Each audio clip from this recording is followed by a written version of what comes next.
নমস্কার বন্ধুরা, সবাইকে জানাই শুভ সন্ধ্যা। আজকে অনেক কিছু জিনিস সেই বড় ছোট থেকে বড় হওয়ার ক্ষেত্রে মা বাবাদের যে ভূমিকার কথাগুলো সেগুলো মনে পড়ছে, সেইটা নিয়েই আলোচনা করব।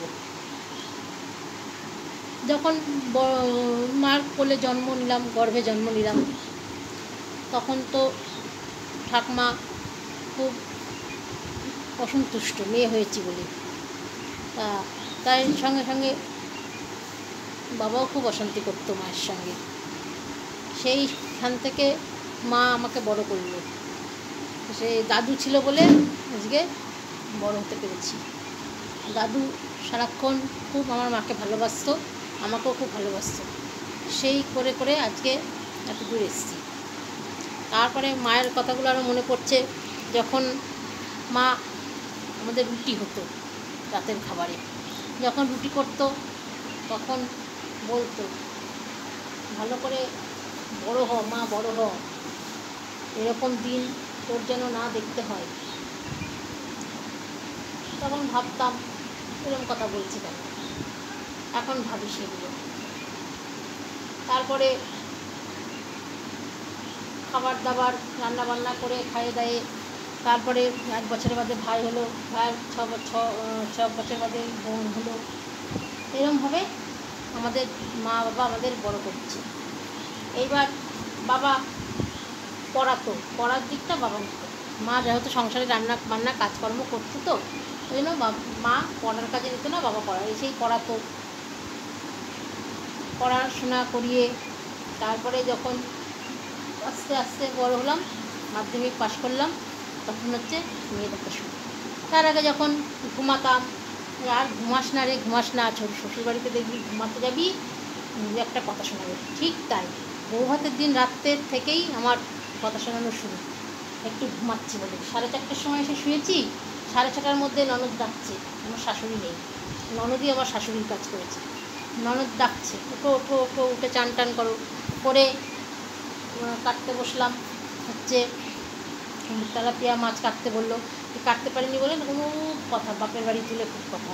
তখন মার কথা খুব মনে পড়ছিল। মা তো বলছিল, কাজ শেখ, ঘুমাস না তখন, দেখবি শ্বশুরবাড়িতে কথা শুনতে হবে। ঠিক তাই, আমার বৌদিরা বলতো, এ একটা দিল্লি কা লাড্ডু, হ্যাঁ, এ যদি একবার খাস, পস্তাতে পস্তাতে মাথা করেও কিনারা করে পাবি না। সত্যিই তাই, এমন দিল্লি কা লাড্ডু খেয়েছি যে পস্তাতে পস্তাতে যে 17টা বছর কেটে গেল, এখনও কত বছর কাটাতে হবে তার কোনো মানে নেই। এইগুলো মনে পড়ে। তারপরে শ্বশুরবাড়িতে আসলে নিজে ভাত বেড়ে খেতে হয়। কেউ শরীর খারাপ হলেও নিজে ভাত বেড়ে খেতে হবে, কিন্তু মা এখনও পর্যন্ত, এত বয়স হয়েছে এখনও পর্যন্ত একমাত্র এমনই জিনিসটা, সেটাই হচ্ছে একমাত্র মা, মায়ের পরেই বাবা। মা গিয়েই বলবে, আয় ভাত বেড়েছি খা, নে। মা বাবার বাবা বলবে, কী রে মা, তুই তো অনেকদিন আসলি, কী দিয়ে ভাত খাবি বল। আজ আমার কাটা মাছের ঝোল দরকার নেই, বাটা মাছ আনো ছোটো ছোটো, আলু দিয়ে বেগুন দিয়ে মা ওই কালো জিরে কাঁচা লঙ্কা দিয়ে ঝোল করে, ওই ঝোল দিয়েই আমার খাওয়া হয়ে যাবে। তাই বাটা মাছ, শুধু বাটা মাছ, তার সঙ্গে চুনো মাছ, আমি যেই মাছগুলো ভালোবাসি, সব কটা মাছে চুনো মাছের আলু বেগুন দিয়ে চচ্চড়ি করে, সেই আলু বেগুন দিয়ে চচ্চড়ি, বাটা মাছের ঝোল, এগুলো খেয়ে দে। আর যখন আসি তখন যে কী দুঃখ লাগে, কী কান্না পায়, ভাবি যে আমার আসতে এসে তো আবার সে হাত পুড়িয়ে রান্না করতে হবে, রান্না করে আবার রান্না খেতে হবে। তাই বলি, এই একমাত্র যতই যাই হোক না কেন, যাই করি না কেন, মা ছাড়া কোনো দিন আপন কেউ হবে না, যতই শ্বশুরবাড়ির লোকজন যাই হোক না কেন। এবার সেই হিসাবে শ্বশুরবাড়ির লোকজনের মধ্যে যারা আমার 2 যা আছে, আরেকটা ছিল বড়ো যা, সেই বড়ো যা আমার মারা গেছে, ওটার জন্য আমাদের খুব কষ্ট। আর 2 যা খুবই ভালো, বন্ধুর মতন। এই 2 যা মতন কোনো রকমে পেয়েছি, কিন্তু সে গিয়ে যে মায়ের সে একটা ডাক, সেই ডাক কিন্তু কোনো বাড়ির যতই যাই করি না কেন, যতই শ্বশুরবাড়ি থাকে না কেন, সেই আয় ভাত খেয়ে যা, আর যাচ্ছিস তাহলে একটুখানি খেয়ে যা, এই যে বাবার বলা করুণ স্বরে যে ভাত নে খেয়েই যা, একটু মাছের ঝোল, একটু ডাল ভাতই খেয়ে যা, তখন সেই ফেলতে পারি না কথা। সেই ডাল ভাত খেয়ে, তারপরে ডাল ভাত তো আর দেয় না কোনো দিনই, কোনো মেয়েকে বাড়ি চলে আসবে, তার জন্য সে তার মা বাবা কোনো দিন ডাল ভাত দিতে পারবে না। ভাত ডাল মাছের ঝোল সব রান্না করে তাড়াতাড়ি করে কী দিয়ে যে রান্না করে তাড়াতাড়ি, এত সুন্দর গন্ধ, এত সুন্দর খাবার, মানে কোনো দিন আমি নিজে এত চেষ্টা করি তবু ওই মায়ের হাতের টেস্ট আর পাই না। মার হাতের রান্না সত্যি মানে মার হাতের মতন কারোর রান্না হয় বলে আমার জানা নেই। আর আগেকার দিনে দিদা ঠাকুমারা যেই তরকারির খোসা টোসা দিয়ে কী সুন্দর রান্না করতো, সেই রান্নারও টেস্ট পায় না এখনকার তরকারির মধ্যে। না, তরকারিতে সব দেয়াই হচ্ছে ভেজাল, তরকারি তেল সবই ভেজাল। ভেজাল হয়ে হয়ে হয়ে হয়ে সব মানুষের শরীরও খারাপ হয়ে যাচ্ছে। কোনো সব কিছু বাচ্চা জন্মানো হতে গিয়েও মানুষকে অনেক কষ্ট সহ্য করতে হচ্ছে, একটা হচ্ছে তাও মানে কম টাকা খরচ করতে হচ্ছে না, এই শরীর খারাপ ওই শরীর খারাপ লেগেই আছে। মানে সমাজটা একদম যাচ্ছে তাই পরিপূর্ণভাবে তৈরি হচ্ছে সমাজটা।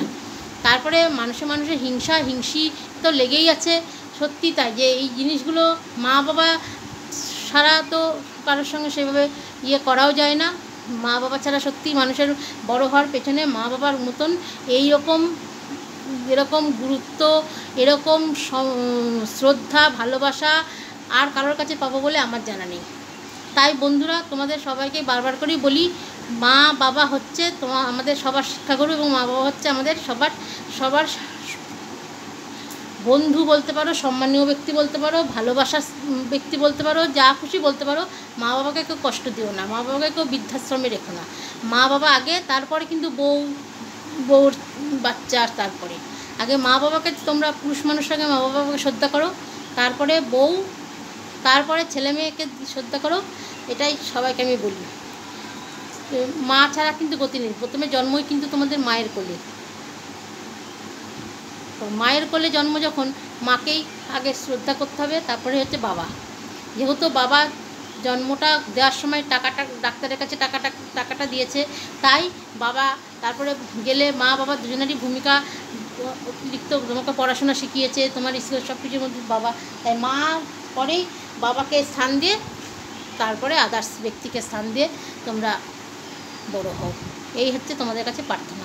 কেউ ডাকবে না, যতই শ্বশুরবাড়িতে তুমি কাজ করে মরো না কেন, সেই লাস্টে সেই এই কটাই জুটবে। আর বলবে খেয়েছো কি না, বা ভাত খেয়ে নাও, আমি বেড়ে দিচ্ছি তুমি খাও, এটাকেও বলবে না। সবাই বলবে ভাত বেড়ে খেয়েছো, তোমার ভাত আছে, ভাত বেরোছো, সবাই তাই বলবে। কিন্তু একমাত্র মার কাছে গেলেই কিন্তু আমরা এইটা শুনতে পারবো। বা মা এখনও পর্যন্ত মাই কিন্তু যেই যতই বকুক, যতই মারুক, আর যতই বলুক তোর সঙ্গে আমার সম্পর্ক নেই, তোর সঙ্গে আমি কথা বলবো না, কিন্তু পরে সেই মাই বলে, বুবাই এই ছেলেটা এই তুই কী খাবি। বা আমরা বিয়ের পরও বা মার কাছে গেলে বলে এই এখন তো তুই রোগা হয়ে গেছিস, কী দিয়ে ভাত খাবি মা, আয় ভাত বেড়েছি, একটু আলু সেদ্ধ দিয়ে ভাত মেখেছি, আয় খেয়ে যা। এই করুণ সুরে, এই কঠোর ইয়েতে কিন্তু মাই ডাকবে, আর কিন্তু কেউ ডাকবে না। তাই প্রথম গুরু হচ্ছে মা। মা বাবাকে সম্মান দিয়ে তারপরে অন্য ব্যক্তিদের সম্মান দেওয়া শেখো। এই হচ্ছে আমার সবার কাছে অনুরোধ। ভালো থেকো, সুস্থ থেকো।